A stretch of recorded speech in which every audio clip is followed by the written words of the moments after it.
Ladies and gentlemen, please rise for our national anthem.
Good morning, everyone, and welcome to the Maryland Jockey Club at Laurel Park for a Sunday edition of Today at the Races. I'm Dan Ullman along with Keith Fustel. Yes. Keith, we've got 7 on tap today. The track is fast.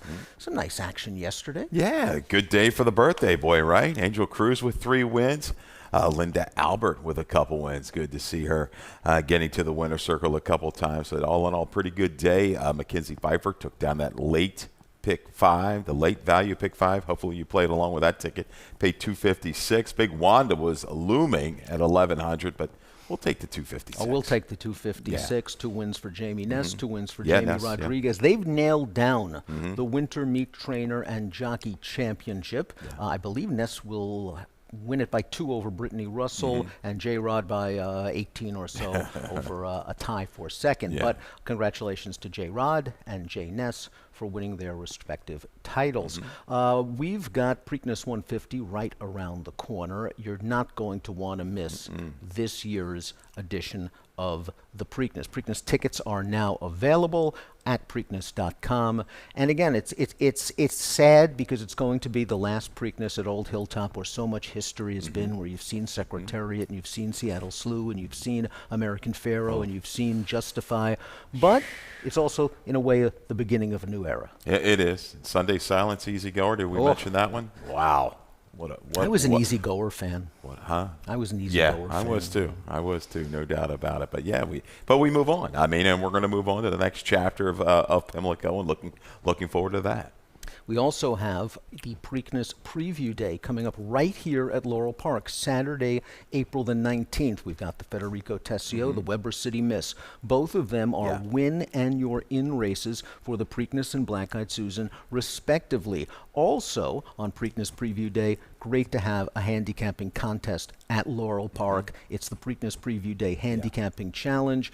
Not only is it an on-track contest, you can also play it online, and you will have a chance to win 2 Preakness tickets. You have a chance to win cash prizes, and perhaps most importantly, a chance to win a berth in one of the 2 most prestigious handicapping contests in the entire country. The NHC, the winner of the NHC this year, got 825. It's not bad, 825 Gs, and of course the Breeders' Cup Betting Challenge as well. I could stretch that a little ways, right? 825,000. I love it. Pretty basic format as well, so not too confusing for anybody.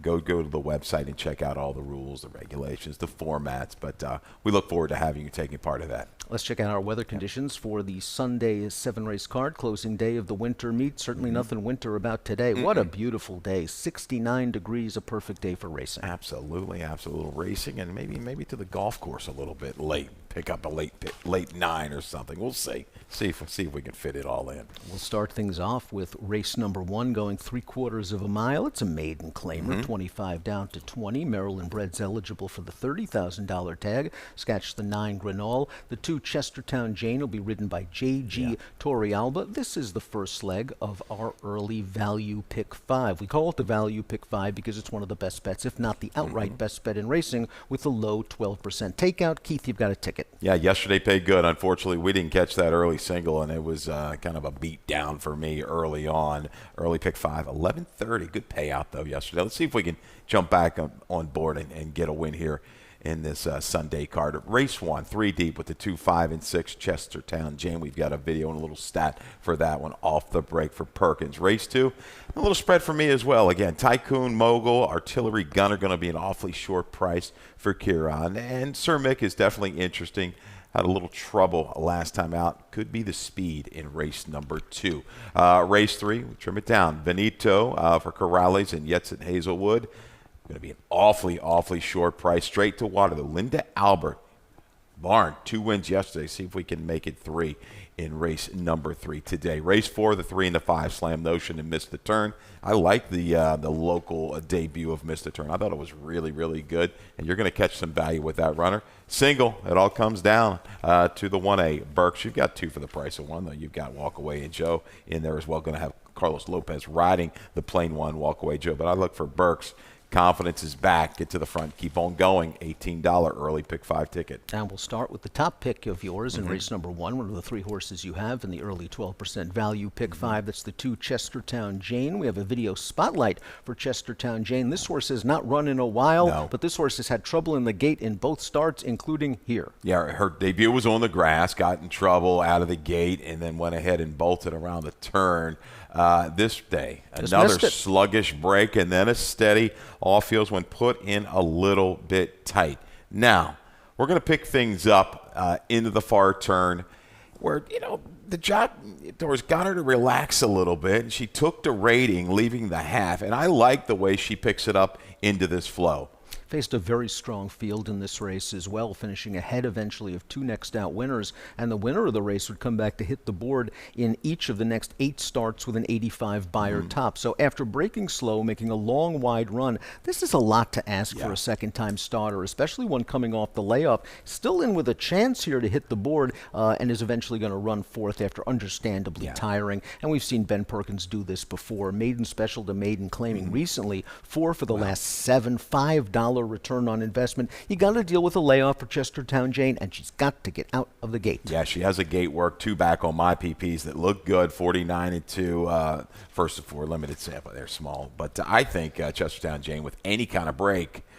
Boy, she showed that turn of foot. I think she can get involved early in here because you've got the scratch of the 9, Granuel, who I thought was the outside speed. I think the speed now is the 6, Spirit and Truth, my top selection, and a horse to watch on our free Laurel Park handicapping guide, available, laurelpark.com/picks every racing day. I thought Spirit and Truth ran pretty well in the career debut. That was a long time ago, but didn't break very well, down in a tight pocket, split horses, second best to a more experienced pace setter. Off the layoff last time out, I wonder if that was a fitness builder. First start off a 308-day layoff, saved ground, finished on the rail, galloped out well. I'm expecting more speed second off the bench. Might have been completely tightened up for that race. That opening quarter was pretty brisk, 22 flat, slowed down a little 47-1, has that slight little move and just didn't quite follow through. You're right, though. I think she's going to be involved from the get-go with Weston Hamilton. Shorter price here, Warriors Jewel, 7-5 on the morning line with J-Rod, second off of a break, 8 for 9 in the money. That stat, second off the break, this kind of break, 3% out of a 65-horse sample. I got to go elsewhere. I'll use Warriors Jewel underneath. Again, she's got enough positional speed. She's shown it comes out of an okay race at Penn. I expect her to be either first or second when the field turns for home. She has hit the board in all 8 of her dirt starts, and she has a strong speed figure advantage over this field. So if you believe in figs, she's obviously the horse to beat, and with that tactical speed, she's going to be tough. But she's had chances. She's lost at short prices in the past. Maybe we can beat her one more time. Keith's going 2, 5, 6, and 8. I'm going 6, 5, 2, and 8 in race number 1 at Laurel Park. We'll move on to race number 2, 3/4 of a mile for 3-year-olds, 20 down to 16, the claiming price. Let's take out the 3, Aikman's Audible. This is the first leg of our pick 4, 50-cent minimum pick 4 wager. And again, nice opportunity to get some prices. Absolutely, absolutely. This race, scratch the 3 Aikman's Audible, as we said. I tell you, let's go right to the video. Sir Mick, is he the speed of the speed in here? I think Sir Mick is the speed of the speed, and we're going to take a look at Sir Mick's most recent start. And Sir Mick just bobbled at the start, and when the speed bobbles at the start and then is forced to rush up, it usually doesn't work out. No, he really, really sent this horse to Sanchez, trying to get up into that flow. 22-3, 46-3. Kissling gets it done this particular day. Just a little flat from the top of the stretch home, and rightly so after that early effort. But Sir Mick in here, he's got races, 3-time winner. I like that. Artillery Gunner with the blinkers going on for Kieran. We saw this horse now drops. Took the rating last time. Do you think he'll be more involved early with the blinkers? I think this horse certainly can be, because Artillery Gunner broke last time out. You see Sir Mick still on the left lead right here in the stretch, and that could be somewhat problematic if he goes to the front and doesn't change leads in the stretch. He could be saying, come and get me. That's for Artillery Gunner. And, of course, this is the first leg of our Chesapeake Pick 6 20-cent wager. We do have a mandatory payout in the Chesapeake Pick 6. The carryover going into today, $4,233. That will grow, and it must be paid out if you pick the winners of the last 6 races. Getting back to Artillery Gunner. Last time out, the horse broke so sharp, and I thought it was going to be right up on the pace, and was kind of wrangled back in a race where they ran 1-2 around the track. So it tries to get involved with a 3-wide move, and look at those fractions. They went 23-3, slow opening quarter. Then they went 23 flat the second quarter while he's making the move into the teeth of the pace. I just don't think that trip worked out for Artillery Gunner, so now he's halving in price for Kieran McGee, and we have a trainer stat for Kieran. At least 50% drop in claiming price on dirt, 43% winners, 265 ROI. I just think Torrealba has this horse close to Sir Mick. Yeah, I agree. The only knock that I could find, I thought it was a little bit of a claimed off a negative drop of the 2-back try. That worried me. That horse, ran, I thought, credibly second time out after the impressive debut. They laid this one in for 20, but you're right, Kieran, with that stat. It's hard to not see that, and it's going to be hard not to use Artillery Gunning. Tycoon Mogul, the number 2-back certainly speaks volumes against this group. It certainly works. A little bit of early adversity, then caught wide. Must not have liked to slop it all last time. That's really the angle I'm going with. Hopped at the start, 2-back, re-rallied for third, earned that strong figure, and I just think it was the sloppy track most recently, on a track that seemed to be playing speed. They tried to hustle this horse out of the gate, and he just couldn't keep up. It just didn't look as strong at Parks on the slop than he did at Aqueduct on the dirt. It's J. Rod, it's J. Ness. You have to respect Tycoon Mobile. 5621 for Keith, 5217. We'll see if Artillery Gunner drops and pops in race number 2. We move on to race number 3, 7/8 of a mile, 45 down to 36. Maryland sired runners may waive the claiming price in here, and we've got ourselves a field of 7. This is the first leg of the second of 2 value pick 5s. It's the late value pick 5, 12% takeout, and again, no carryover potential today. You hit 4 of 5, it goes out. Again, the pick 6 has got to go. The late pick 5 has got to go on today's card. We have a ticket? Callie. Yes, Callie. Going to follow right up behind Mackenzie with another winner. Let's hope. Race 3, she goes too deep. Veneto, straight to water. I like that. Single. Slam Notion. Yeah, going to take a lot of money. Just has run too good to lose the last couple. Really good efforts. Slam Notion will be the favorite in race number 4. Race 5, she goes with you get 2 for the price of 1 with this entry, but Burks, Southern District, Toast to Coast, going to offer some big value there. I think that horse lined perfectly right around 10-1 when it's all said and done. Race 6, she likes 4 in there. This is a really, really tricky race. You've got the scratches of some speed of the 3. Stick with the colors and talk to the judge. 1, 2, 4, and 7 in there, and then she completes this late value pick 5 with 2 horses in race 7. They look like the ones. Lady Zeta anonymously scratched the 6, Hateful, who looked like that closer, the main closer, maybe bound by destiny a little bit, but I like her 2 selections in race number 7, our finale free. $24 late value pick 5. Good luck, Callie. And one of Callie's 2 horses in the first leg of her late pick 5 tickets, her top selection. Talk to me about the 5 straight to water, a Maryland bred taking advantage of the waiver condition and going out for a barn that's hot. Yeah, Divining Rod will get you a winner right off the bat. Linda Albert with 2 yesterday. I like a couple of these works leading in.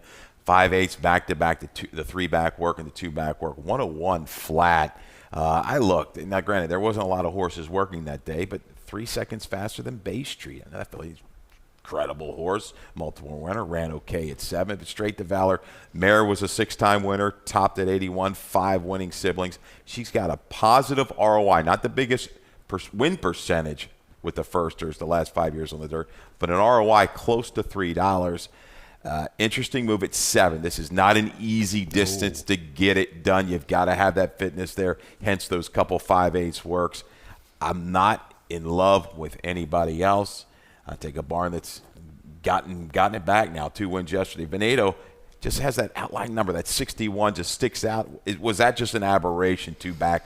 Got the right kind of track, the good surface that day. I ran really well that day and ran quite well last time out. I mean, pressing the winner that day. That Hacksaw Ridge was a Brittany horse at 9-5. I think was the favorite of the second choice in that race. Was really confidently handled Veneto turning into the stretch, and then it was just a Veneto situation. The horse doesn't change leads in the stretch, and maybe that hurt him. Now it's going to be up to young Yetsid Hazelwood to get this horse perhaps to change leads in the stretch. But from a speed figure standpoint, from a speed standpoint, I think Veneto's just got to go and try to grab the front, barring a quick first-time starter. Absolutely. So, unless the 5 or the 7 come out and bring the speed, Veneto's going to be put right into the race. Your top selection, Latin Rebel, did show the willingness late on a track that was very difficult to make up ground on down at Colonial on March the 13th. Now, we did see a Colonial maiden shipper come back and win, I think, earlier this week. Latin Rebel has had his share of chances here at Laurel Park, but I thought that was a good performance. That seemed to be a speed-favoring track at Colonial.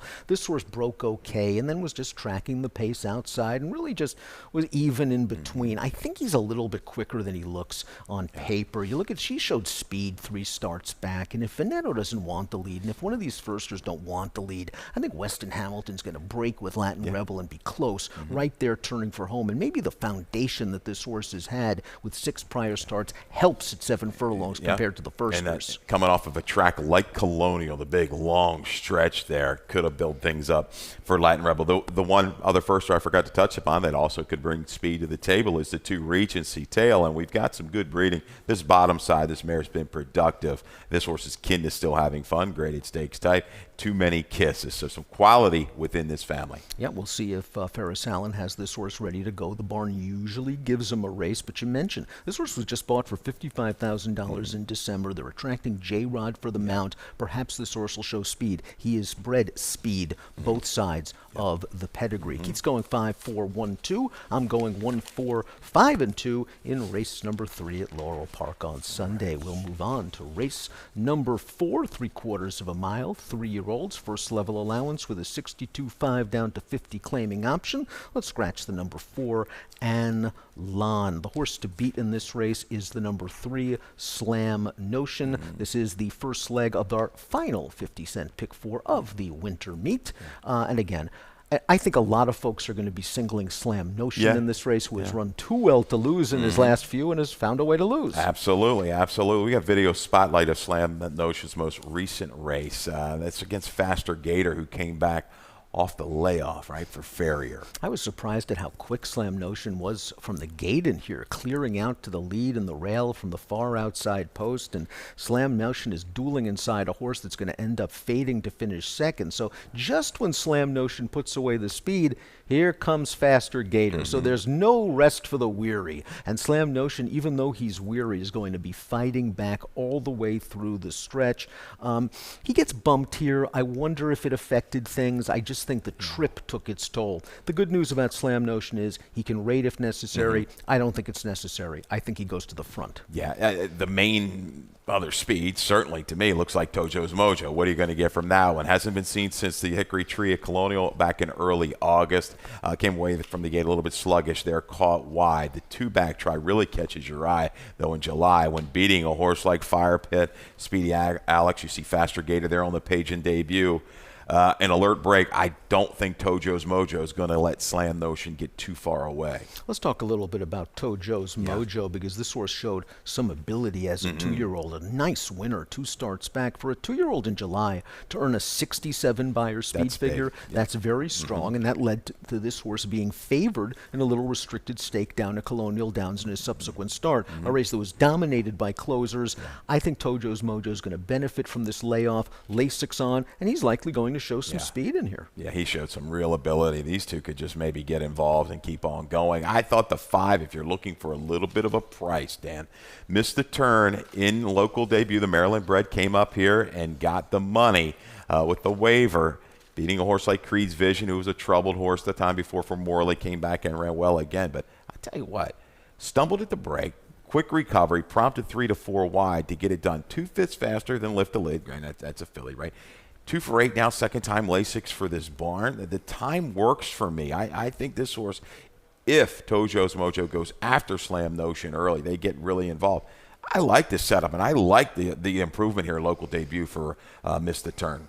We'll quickly talk about the 2 Bangkok Bob, a 3-time winner. The rest of the field combined has 4 wins, so that gives Bangkok Bob a leg up over this group. Off the claim after being the beaten favorite last time out. I thought that mile and a 16th just might have been, even though the horse was running late, a little bit too far. Now it's going to turn back to 6. Have we seen the best of Bangkok Bob, or can this new barn kind of move him up? It'll be interesting. It'll be the first time with Lasix sprinting. So will he hedge back and be able to get into that lower to mid 70s category from the buyer standpoint that he's going to probably have to get into? We shall see. But man, this guy likes making that move just off of it when sprinting. I think he certainly fits in here. We'll see if Slam Notion finally gets a well-deserved victory. 3-5-6-2 for Keith, 3-6-2-5 for me. 4 down, 3 to go for the Laurel Winter Meet. We're going to take a break, and we'll be back for the late pick 3. Baltimore! To the city of Baltimore, to all the fans watching around the world, Riders up! They're off in the Preakness. All eyes of the world will be on Baltimore. They're head and head. Seabiscuit leads by a length. Seabiscuit is the winner. And it was a powerhouse race again by the big, strong Secretariat. Sunday Silence takes the lead at the quarter pole. American Pharaoh, phenomenal in the Preakness. And the filly did it! Rachel Alexandra!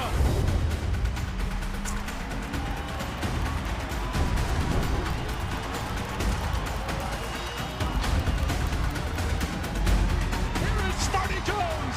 He wins the Preakness by a dozen lengths! She's the brave, wins the Preakness.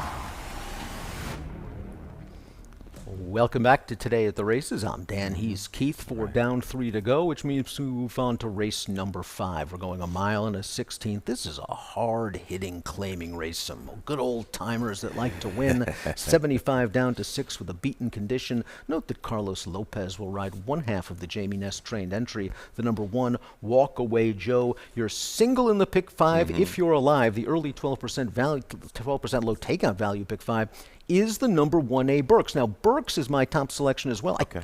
You're brave, I think, in singling. Well, I got a little help there if he gets pressure. If his other buddy there, part of the entry, Walk Away Joe, can kind of move into it. But, yeah, I had to single somewhere to keep the ticket manageable. And I looking at a horse that's won 12 times. You're talking about some crafty vets here that like winning. Nobody likes winning more than Burks. He comes back to a track that he loves. 5 for 16 over this race course. Got involved early from outer post with down inside, took the pressure, kept on going. J-Rod has won a slew of races. Let's go to the video spotlight. Let's watch Burks' most recent start. I just thought this was a very clever ride. Look at these fractions. They backed down the second quarter to 25-2, and now he's going for home. And I think that's smart, just really pushing along on Burks. Pit Boss, who's been chasing him from the start, is going to go after him. Right here, you look at the way the riders are going. You're thinking Pit Boss is being ridden more confidently. He's going to go by Burks. But as you mentioned, Burks likes to win races. He's a crafty old timer, and he refuses to lose. I'm a little bit concerned that this race was pace-aided, but I think he's getting to the lead again in here, isn't he? I'm hoping this is a confidence builder for this guy. He had a couple hiccups leading into it, a big effort. This race doesn't count against the condition, obviously, because this was for 5, so he's able to kind of step back up here into 75, 1 in 6 months. I think he's got to clear. I don't want him pressing outside of another horse. I'm hoping he can clear into the first turn, get a little breather as they head to the far turn, because I think once he's engaged, he'll show that fight. He's shown it multiple times in the past. That's why he's a 12-time winner. Stat for Jamie Ness. Last out winners coming back second off a 2 to 4 month day layoff, 2 to 4 month layoff on dirt. 7 for the last 16, 44%, 218 ROI. When Jamie brings them back sharp off a layoff, they tend to stay sharp, and this horse should show sharp speed. Yeah. You know it wouldn't be a Today at the Races show without me having Rumjar in yes, the mix. your old I mean, I buddy. chase him every single time, and that's why I'm wearing this raggedy old sports coat every day, because Rumjar hasn't been able to get it done. And I seem to say it every single time. Maybe they're waiting for Monmouth. He's 0 for 13 lifetime at Laurel, but he's dropping in class here. He just fits with these horses, doesn't he? Jersey will be open soon, and Rumjar, he can't wait to get up the turnpike and go. But no, Rumjar, he works it. He works here. And I fear him as possibly standing to get into position, or even from the outside toast to coast. But I think the numbers last couple going in the right direction. I don't think the flow is going to be terribly difficult for him. I do think he stays around with my guy. I think he's a pest to my buddy Burks. The 5 Hornbeam was claimed by the high percentage Anthony Farrier barn 2 starts back, and I wonder if they just aimed a little bit too high in that first level allowance last time out, and Hornbeam trailed around the track. This is immense class release, so I'm just going to draw a line to that most recent start, and you go back to some of his races, he's got plenty of figures that make him competitive. No doubt. No, even if he kind of comes back and runs out mid-60, that could win this race. And Farrier, we've run this stat in the past on this show. He's been good. He's been good here second off the claim on the main track. So I definitely fear Hornbeam. Southern District's another one that on his best, absolutely. Will he come back to those 80s, low to mid 70s race? I'm just not so sure. I thought he'd be a little bit closer last time. They went slow, but Westy, again, has an inside go here. We'll get position. I don't think formal order or walk away. Joe has quite the early foot of Southern District. He slides into a good position, even dare to bite to his outside. You'll see Westy, I think, get a little aggressive around that first turn. Yeah, I think they're going to take advantage of this inside post, break, let Burks go, settle into the pocket, or maybe try to ease outside that horse. This horse has good tactical speed. You mentioned the back class, and maybe just a little bit pace compromised. You mentioned it was a slow pace. They ran 1-2 all the way around the track. I really never want to count this horse out because of his strong back class. But Burks, you're single in the early pick 5, 1A, 6, 5, and 3 for Keith, 1A, 6, 3, and 5 for me in race number 5 at Laurel Park on Sunday. Let's move on to race number 6, 5.5 furlongs. It is a race for fillies and mares, 4 and up. Non-winners at 2 life with a 40,000 down to 32 claiming option. Take out the 3, stick with the colors. Take out the 6, talk to the judge. When you take out the 3 and you take out the 6, you're taking out a ton of speed. Yeah, the connections of Winky, Winky, Winky are like, yes, we love this and we love it. So Winky, Winky, Winky, who I didn't adjust. I kind of stayed with my guns here. Because I think a horse like Discreet Ops might go ahead and go from this outside as well. She's shown speed in the past. But Winky, Winky, Winky, I think, is the biggest beneficiary of these scratches. No, I think Winky Winky is the speed of the race. I think Winky Winky is going to be real tough to catch. It's kind of an interesting race. You have a 5-horse field. I think they're very evenly matched. We both like Angel Art. Dave Rodman likes Angel Art. He told me yesterday after the race is too much weight. Got a lot of weight to carry. So we've got a lot of weight to carry on Angel Art. But we do have a video of Angel Art and Discreet Ops' I believe most recent run, or was it 2 starts back? This is a couple January races 24th, back. a couple races back. Yeah, this involves also Discreet Ops, who was in trouble out of the gate. Yeah. You see that little squeeze-a-rama there going on, and Discreet Ops is the first one to make the move around the turn in that particular race. So got into position, slid up to the inside. We're going to see this move, leaving the 3/8 pole to mid-turn. And Discreet Ops, all in all, I think after that start, ran okay. Angel Art's the one we're going to watch as well. Comment, paused at the quarter pole, Dan. He is stuck in behind horses here, and Sheldon seems to be riding very confidently. I've talked to Mark Schumann about Angel Art, and that's the way he encourages his riders to ride Angel Art. She seems to have a short burst of speed, and now Sheldon's going to start going. Perfect trip now. The rail opens up, and Angel Art just flattens out just a little bit at the end. Discreet Ops, after that start, had a lot of work to do. She has back class. My concern with Angel Art is this. my concern with Discreet Ops is this the kind of horse that runs to the level of the competition? I mean, stakes place 3 starts back. We're expecting a breakthrough, and it hasn't come yet. Angel Art, I actually like turning back to 5.5, but with the speed gone, is there enough to run at? That's the question, and I think Angel Art's going to need a horse like Discreet Ops to possibly go. Kitten's Appeal, I think, can lay close enough. I don't know if she wants to dead send from the inside. This first quarter of a mile is going to be critical to Angel Art's chances last time out.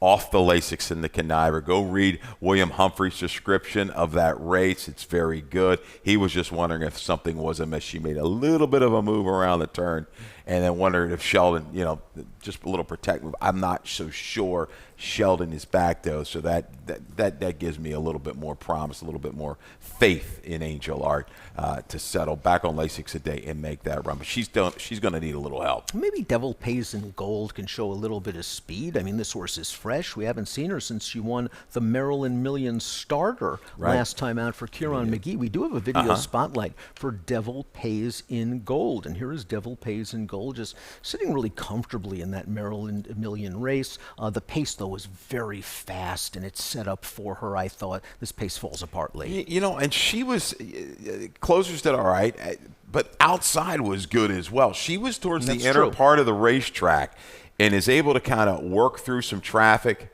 not intimidated in the least, and is able to split here and get it done. I thought this was a gutsy effort. I thought the high and wides had a little bit more advantage, but look at this tenacity through the last eighth of a mile with Caramanos. Gonna get up for Kieran and company. Done a nice job with Devil Pays in Gold. Got a well-rewarded, a little bit of a break, and now she's back. Here's your stat. And here's Kieran off first after 120 to 180 day layoffs. 3 for the last 10, 30% big ROI, 524. You're right, was a well-deserved break. The source had 23 starts, no layoffs. You win a big pot like the Maryland Million starter, you deserve a break, and now you start over, and I'm assuming the Maryland Million's the goal again? Yeah, like I'm doing right by the mare. You got to like that for those connections. Anybody else we want to touch upon it? Kitten's Appeal, your fourth horse. Would not surprise me in the least if she's got it done. She's going to go third-time Lasix for Bruce Levine. You see that second off a 45 to 180-day layoff, that goose egg staring at you on the daily racing form PPs. But she works here. She does work. Listen, Honest Score has already won at this class level at Laurel. That was back last summer where she showed speed and wired the field. So you're right. Maybe this horse could show a little bit of zip. Sent off it last time out, winning at Aqueduct. Nice feature race. Small field, but very competitive. We're both hoping that maybe Angel Art gets a little bit of something to run at a price. 4725 for Keith, 4271 for me. We'll close out the winter meet with race number 7, 6 furlongs. This is for fillies and mares. It's a starter optional claiming event. Take out the 6 Hateful. Now, while the last race lost speed, there's speed in droves here because you've got Lady Zeta, the number 1, anonymously the number 2. There's other speeds in here.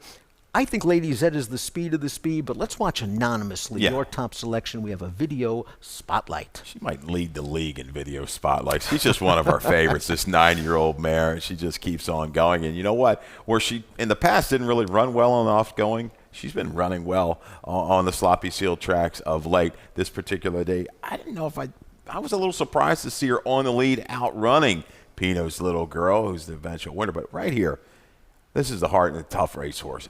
Gets in bothered a little bit. Pina's Little Girl kind of shifts in. Man, still holds game to the wire.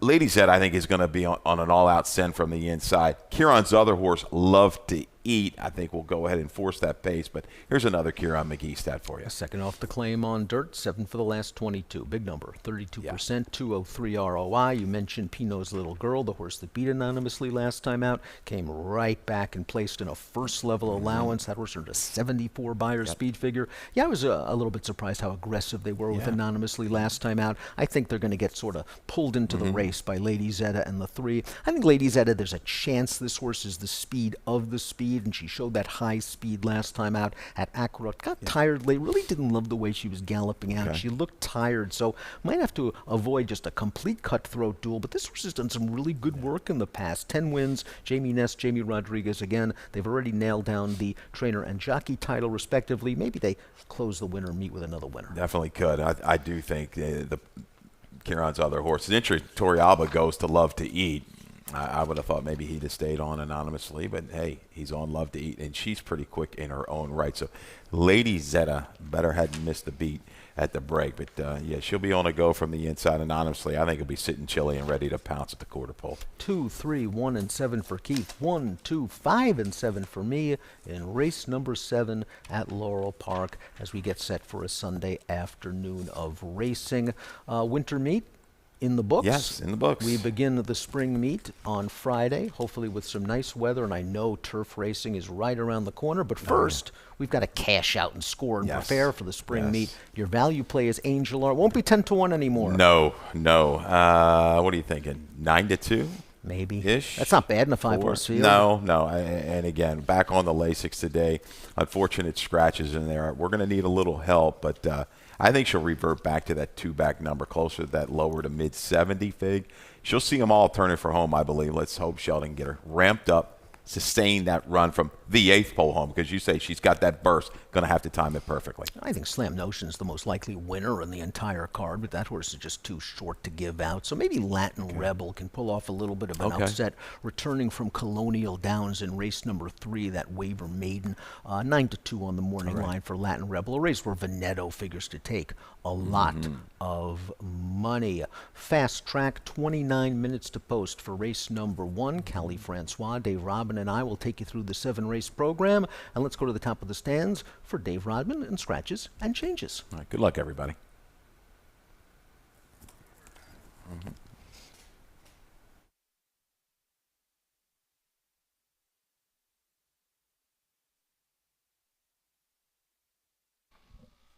Good morning, everyone, and welcome to Laurel Park, where the track is fast. 29 minutes to post time. Winds out of the southwest at about 10 miles per hour, temperature in the 70s. Here's a look at your Laurel Park changes. First race, number 1, Map to the Moon, is 3 over. Number 2, Chestertown Jane, jockey J.J. Torrealba on the 2. Scratch number 9, Garnewell. Scratch the 9, Garnewell.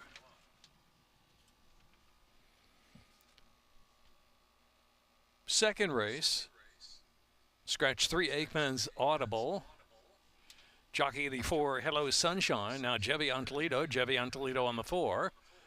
6, Sir Mick is 5 over. Third race, no changes. Fourth race, scratch 4, Anlon.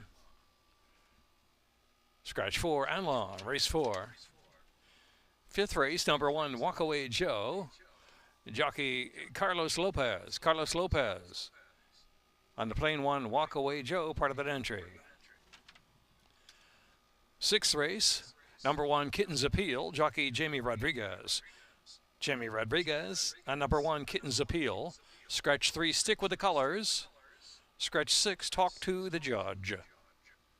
Race 6. Seventh race, scratch number 6, Hateful. Scratch the 6.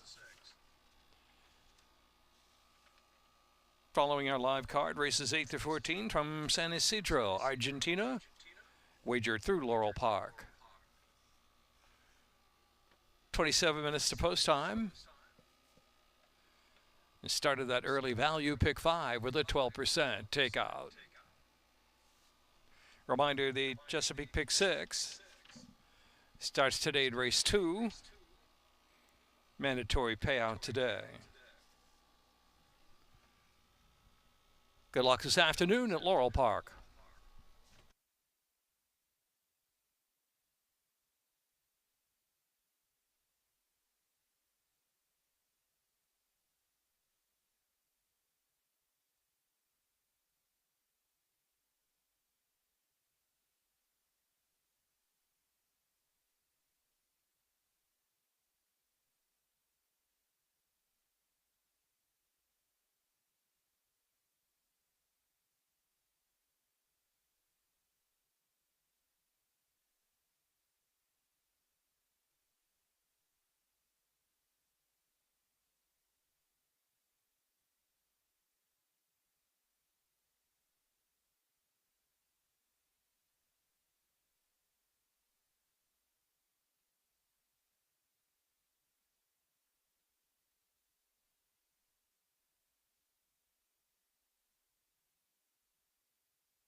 And welcome to that. My voice is going already at the end of the weekend, but welcome to racing here at Laurel Park. You got him in the morning, and now you get him in the afternoon with me. Welcome to the show for the afternoon, Dan. Looking forward to it. Nothing wrong with the voice being out because it's the last day of the meet. It's been a long meet, not just a long day. Right. Last day of the meet, which means we've got mandatory payouts in our Chesapeake Pick 6 and our late 12% takeout value Pick 5. We do, certainly, and it starts right here, right now. Low takeout that we've got going on. Of course, Keith Fustel supplies us with a little gift each and every race day, and that does